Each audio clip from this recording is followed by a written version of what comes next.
How's it going, team? This should be a good one. Canadian Pathfinders.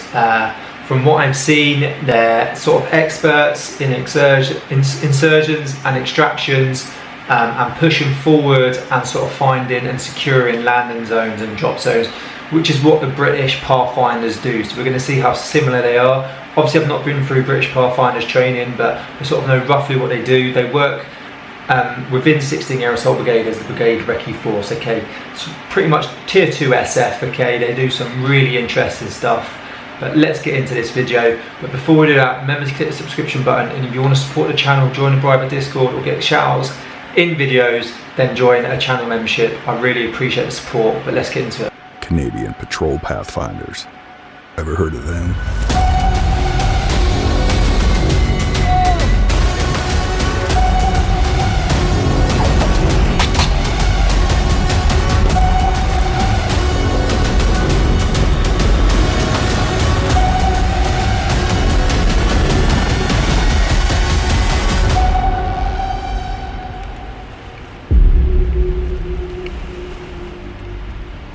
Patrol Pathfinders are experts in insertion and extraction techniques by air, land, and sea.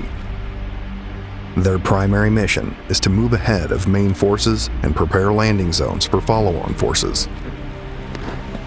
The grueling Patrol Pathfinder course spans 11 weeks, traveling all around Canada, and is known as one of the most difficult courses in the Canadian Army.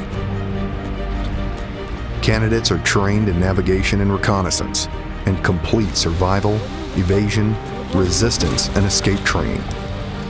They master insertion and extraction techniques, including fast roping, helo and fast casting, as well as establishing drop zones, landing zones, and tactical airstrips. So watching it so far, the British Pathfinders don't specialise within sea. I've not heard of them doing that sort of training. This course is 11 weeks. British Pathfinders, I believe, is 6 weeks roughly. So this is a longer course, and they do different techniques, but it looks like the job's the same. Pushing in behind enemy lines, looking for landing zones, drop zones, airstrips, you know, securing that airport as we would want to do if we were going into somewhere new.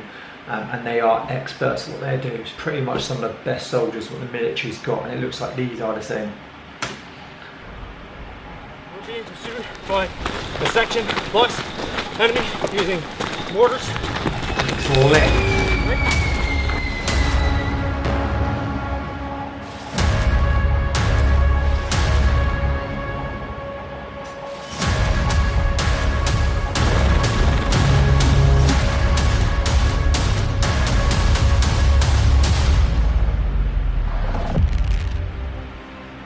In Phase 1, candidates in Trenton, Ontario start their in-class theory portion. They move on to ground-based methods of insertion, including dismounted patrolling, establishing drop zones, landing zones, and austere airstrips. In British Columbia, candidates complete the amphibious portion, known as the Blue Phase. The Blue Phase consists of establishing beach zones, swimming from vessels, and conducting operations from assault boats. In Quebec, the candidates complete their final exercise, 16-hour insertion and extraction missions, focused on assessing leadership in a realistic training environment. Candidates must plan a range of operations, advise and brief commanders, and conduct coordination with ground, air, and naval assets.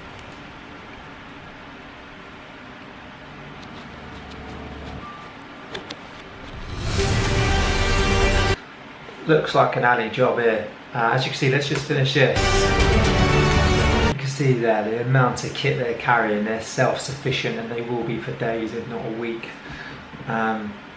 Everything they need, and they've even got their wet gear. You can see their flippers on the side. You know, they possibly parachuted in. This is definitely, you can just tell it's a tough course. Just carrying that much kit and going through what they're going through. You can see when in the classrooms they're going through briefs, they just come off the ground and they look like they're heading back out. This looks intense.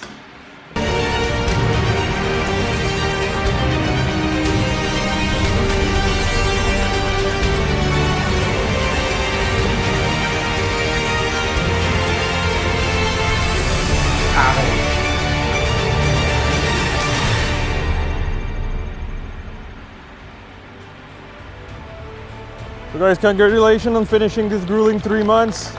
24 of you started, 9 have finished. It might not feel like it right now, but when you will look back on this course, this is what you will see. It is now up to you to uphold the standard. Carry the torch with pride. Remain humble individuals and uncompromising leaders. By earning this, you committed yourself to excellence as warriors. You need to continue to train, act, and behave, keeping in mind that you should be the standard. I definitely want to find that was too short of a video, but it's surprising how, it sounds quite bad, I don't know how to say this, but 24 passed and 24 started and 9 passed. You know, it's pretty good pass rate, which is pretty good for them. You know, I thought more would have maybe failed, I would have had less pass, especially as the course is what, 11 weeks, nearly 3 months. But I'm going to find another video on this and I'll do this in the next one. But it looks really good, like some of the stuff that they're going through. You've got, so yeah, jumping out of the heli into water. They do water jumps with parachutes. I can't find exactly where it is. You've got water jumps with parachutes. They're using the boats. They're trained in absolutely everything. That sort of, they reminded me of sort of like a bit like Navy SEALs with everything that they do. So our British Pathfinders are all land, air, 148 specialise within the sea and the naval sort of stuff. So it's very interesting. I will find another video on this. Let us know what your thoughts are. But what they do is very impressive. But yeah, they just pretty much look like the British Pathfinders, but they've got that sea element inside of them as well. Interesting on their kit. I'm guessing they won't get issued their kit till afterwards. So within the British Pathfinders, they have like your Ops Core helmets, they use your tri-kit and your CA DeMarcos. It would be interesting to know what sort of training they do after their selection as well, because I know within the Pathfinders they then specialise into halo jumps, and they do more advanced medics course, pyro, etc. explosive entry, so they very do specialise in it. They work well in their teams. I'll find another video to see what these do. But let us know what your thoughts and what you want to see next. Cheers.